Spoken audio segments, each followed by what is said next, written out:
बाराबंकी के रामनगर के ग्राम बरियापुर निवासी पत्रकार मोहम्मद तौफीक पर दबंगों ने जानलेवा हमला कर दिया, जिसमें वहां के हल्का इंचार्ज बीपी सिंह ने बजाय आरोपी पर कार्रवाई के उल्टा पत्रकार पर ही दबाव बनाना शुरू कर दिया, जिसको लेकर पत्रकार प्रेस महासंघ के पदाधिकारियों ने उच्च अधिकारियों से इसकी शिकायत भी की है और लगातार पत्रकारों पर हो रहे हमले को लेकर चिंता भी जताई है। पत्रकारों की सुरक्षा को लेकर जल्द ही जिला अधिकारी व मुख्यमंत्री को ज्ञापन देने की बात भी कही है। आज आप जिला अस्पताल में मौजूद हैं, एक पत्रकार को मारा गया, इस पर आप प्रदेश अध्यक्ष पत्रकार प्रेस महासंघ के क्या कहना है आपका? बड़ी स्थिति वह गंभीर चल रही है।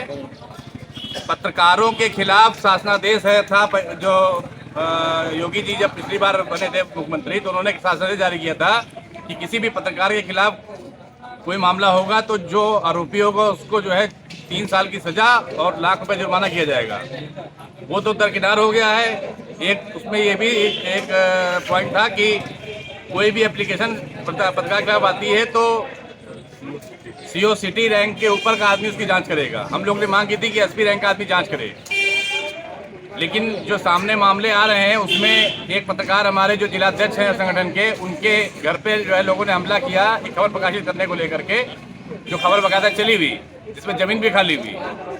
उसमें उनकी माता जी गंभीर रूप से घायल हो गई हैं। उन पर जब जानलेवा हमला था जिसमें महिलाओं का प्रयोग किया गया था अपोजिट पार्टी की तरफ से, लेकिन पुलिस ने पहले पैसा ले लिया था। एसपी के फोन के बाद भी दूसरी तरफ से भी क्लास एफआईआर दर्ज कर ली गई।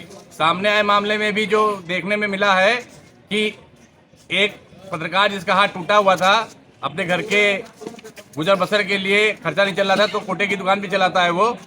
उसका हाथ टूटे होने के बावजूद वो बैठ के कोटा पे अपना राशन वितरण कर रहा था। एक गांव की ही जो है अपोजिट पार्टी जो उसके खबर को लेकर विवाद चल रहा था, लड़की आई थी राशन लेके गई अंगूठा लगा करके।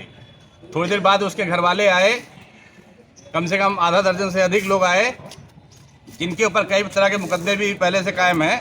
उन लोगों ने मारा पीटा और जो हाथ टूटा था उसको भी और गंभीर रूप से घायल जख्मी कर दिया।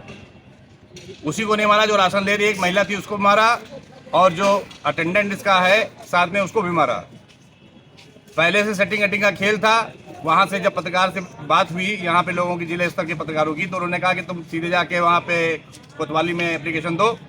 जब ये कोतवाली पहुँचा तो वहाँ पर जो एक एसआई महोदय थे, बीपी सिंह नाम बताया जा रहा है उनका, उन्होंने जो है अभद्रता करते हुए पत्रकार से कहा कि तुम्हारी पत्रकारिता में अब बोलने वाला नहीं है, मतलब बहुत अमर्यादित भाषा में कहा कि धमकाया इसको।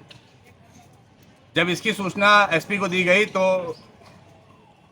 उस पर कोई कार्रवाई नहीं हुई, तो फिर मामले को लेकर के फिर आईजी अयोध्या जोन को सूचना दी गई उनके सीजी नंबर पे, जो कि उनके पीआरओ ने उठाया था।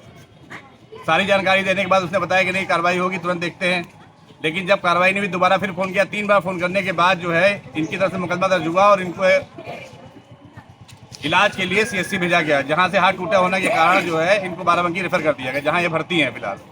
लेकिन हद तो तब हो गई कि दूसरी तरफ से गंभीर धाराओं में पत्रकार के खिलाफ मामला दर्ज कर दिया गया, छेड़खानी का और लूट का।